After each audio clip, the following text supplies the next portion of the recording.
हमारे मित्र भेज रहे हैं वो है कोई आसान सा रास्ता बताइए। तो बोल रहे हैं कि हम भी करना चाहते हैं इस बिजनेस को, लेकिन कोई आसान सा रास्ता बताइए। दोस्त, मैं आपका नाम नहीं ले रहा हूँ, लेकिन मैं आपको बता रहा हूँ कि आसान कुछ भी नहीं। कुछ लोग ऐसा बोलते हैं ऐसा कुछ करिए ना साहब कि कुछ लोग दूसरे लोग काम करें और हमको फायदा हो। तो हमारे मित्र उनको सलाह देते हैं कि आप सुलभ शौचालय घर खोल लीजिए, लोग करेंगे और आपको पैसा आएगा। इस दुनिया में कुछ भी आसान नहीं है। अगर आप आसान के चक्कर में रहोगे तो आप अपने आप को खराब कर लो। आसान नहीं, अपने आप को टफ के लिए तैयार करिए। लाइफ में जितने चैलेंज लेते हैं उतनी तरक्की करते हैं। अगर आप ईश्वर से प्रार्थना करेंगे, हे ईश्वर मुझे बड़ी ग्रोथ चाहिए, मुझे बड़ा पैसा चाहिए, मुझे बड़ी सफलता चाहिए, तो ईश्वर आपके चैलेंज बढ़ा देंगे। ईश्वर आपको ऐसी ऐसी दिक्कतें, ऐसी ऐसी अवरोध पैदा करेंगे आपके जीवन में कि आपको मजबूत इंसान बना देंगे। आप उन चैलेंज को फाइट करते जाएंगे और एक मजबूत लीडर बनते चले जाएंगे। यही तरीका है ग्रो करने का। अगर आपका अपलाइन आपको कहीं ना कहीं चैलेंज में डालते हैं, उनकी कदर करिए। मैं एक कहानी से आज के सेशन को कंप्लीट करता हूं और इस पे बात करते हैं चैलेंज। एक चोर था, उसका नाम था नामी चोर। वो चोर नामी इसलिए था क्योंकि वो अमीर लोगों को लूटता था और गरीब लोगों को बांटता था, तो उसका नाम पड़ गया नामी चोर, मतलब चोर का नाम हो गया।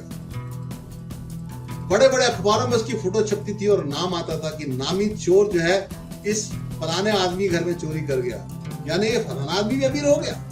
मतलब ये सिंबल था उस कंट्री में कि जहां पर ये नामी चला जाता है यानी वो आदमी अमीर होना ही चाहिए, नहीं तो ये जाता नहीं है। इसकी रेपुटेशन थी नामी चोर की। क्या रेपुटेशन थी? ये ऐसे घरों में चोरी करता है जहां पर लोग अमीर होते हैं और गरीब लोगों को बांटता था। उसके घर में उसकी पत्नी और बच्चा उससे हमेशा जिद किया करते थे। उसका बेटा बोलता था कि पापा इतना अच्छा हुनर जानते हो आप, इतना पैसा कमा के लाते हो, कभी पकड़े नहीं गए, कितने सारे लोगों को भला करते हो आप, ये कला हमको सिखाइए, हम भी एक अच्छा चोर बनना चाहते हैं।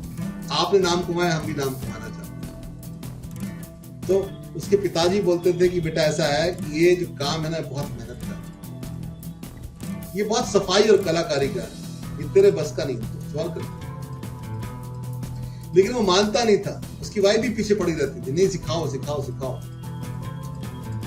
एक दिन वो उसकी जिद से परेशान आ गया और बेटे को बोला ठीक है, रात को मैं एक नगर सेठ का चोरी करने जाऊंगा, तुम मेरे साथ चलो। और वो अपने बेटे को एक नगर सेठ का चोरी करने ले गया। एक ऐसा गांव में सेठ जो बहुत धनवान था, एक बड़े से बंगले में रहता था।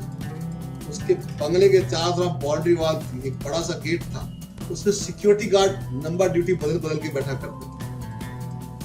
उस बंगले के पीछे की साइड में नामी चोर अपने बेटे को ले गया और बोला देख ऐसा है, ये इसकी दीवार ऊंची है, मैं दीवार से सट के खड़ा होता हूं, तू मेरे कंधे पे चढ़ जा और दीवार से जंप अंदर की तरफ मार, मुझे दीवार में चढ़ना आता है, तू पहुंच में आता। बेटा बाप पे भरोसा करता था, पहली बार चोरी करने निकला था, बाप सिखाने वाला था। उसने बाप के कंधे पे चढ़ा और दीवार के ऊपर आ गया और ऊपर से दीवार नीचे अंदर बंगले की तरफ कूदा और वो चोरी करने के लिए तैयार था। नामी चोर बाहर दीवार की दूसरी तरफ था। उसने जोर से चिल्लाया कि पकड़ो पकड़ो, तुम्हारे घर में चोर घुसा है, चोर चोर चोर, और बहुत जोर से उसने चिल्लाया। जो नामी चोर का बेटा था उसको बहुत गुस्सा आया। उसको लगा कि मेरा बाप है कि कसाई है।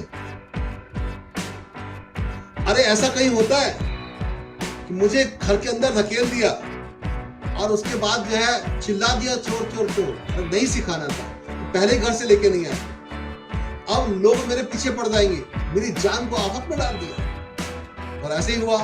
सिक्योरिटी गार्ड जो निकले, सेठ जाग गए, लाइटें जल गई, घंटियां हुंकरों बजने लगे, गांव के लोग दौड़े। अब ये नामी चोर का बेटा जो है आगे आगे और पब्लिक पीछे पीछे, वो दौड़ता जाए आगे आगे और पब्लिक पीछे पीछे। रात को 2, 2:30, 3 बजे का टाइम और ये बहुत सरपाट दौड़ रहा, पीछे पब्लिक चल रही उसकी। और कहानी ये कहती है कि जिंदगी में पहली बार उतनी तेज दौड़ा, कभी इतनी तेज दौड़ा नहीं था। और उसे पहली बार एहसास हुआ कि इतनी तेज वो दौड़ भी सकता। और पीछे पीछे लोग दौड़ रहे हैं और उसको बहुत कई बार गिरता है, कई बार उठता है, कई बार गिरता है, फिर खड़ा होता है, क्योंकि उसे पकड़े जाने का डर है। उसके पिता ने उसको चैलेंज में डाल दिया, उसकी मुश्किलें बढ़ा दी, इसलिए वो बेतहाशा दौड़ा।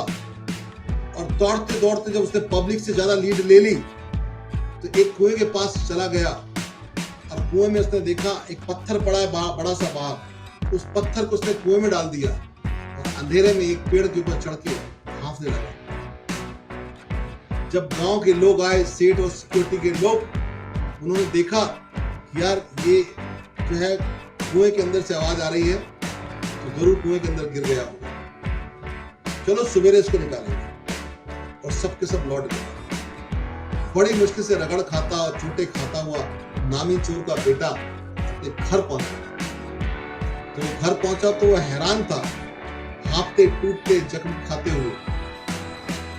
उसके पिता नामी चोर जो हैं वो चादर तान के बड़े आराम से खटिया पर सो गए। भरे गुस्से में उसने चादर खींची बाप की और चिल्लाया और बोला, पिताजी तुम मेरे पिता हो कसाई हो? क्या तुम्हें एहसास भी है तुमने मेरे साथ किया क्या? तुमने मुझे इतनी बड़ी आफत में डाल दिया।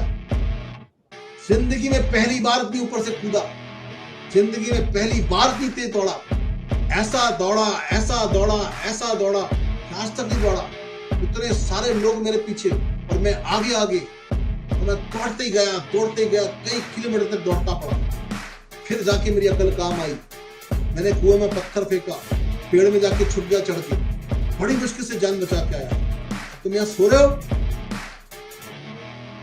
नामी चोर मुस्कुराया, उसने अपने बेटे के कंधे पे हाथ थपथपाया, बोला अच्छा अब तो चोर बन गया। इस कहानी से मैं ये नहीं बताना चाह रहा कि चोरी का काम बहुत अच्छा है, मैं ये नहीं बताना चाह रहा हूँ कि लोगों को ये चीज करना चाहिए। मैं ये बताना चाह रहा हूँ कि गलत काम में भी मेहनत है।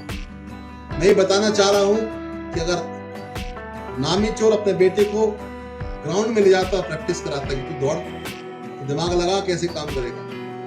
तो प्रैक्टिकल जब तक नहीं होगा, जब तक मुसीबत नहीं पड़ेगी, जब तक कहीं उलझाया नहीं जाएगा, ये दिमाग सुलझाएगा नहीं। इंसान कंफर्ट जोन में है।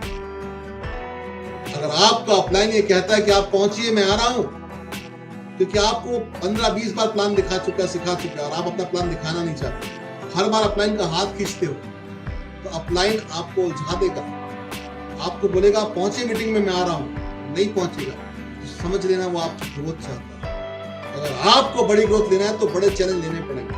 आपको आपका बिजनेस पकड़ना है तो आपको खुद काम करना पड़ेगा। कई बार आपके अपलाइन आपको वो बात कहते हैं जो आपको पसंद नहीं है, खाली इसलिए कि वो चाहते हैं कि आप ग्रो करें। इस बिजनेस का सिस्टम यही है कि जिसको जितनी बड़ी ग्रोथ लेना है उसको उतने बड़े चैलेंज लेने पड़ेंगे। दुनिया का कोई भी काम बड़े चैलेंज लेके लिए बिना होता ही नहीं है।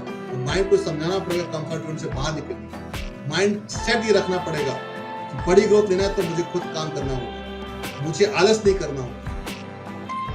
पावर ऑफ चैलेंज को समझिए।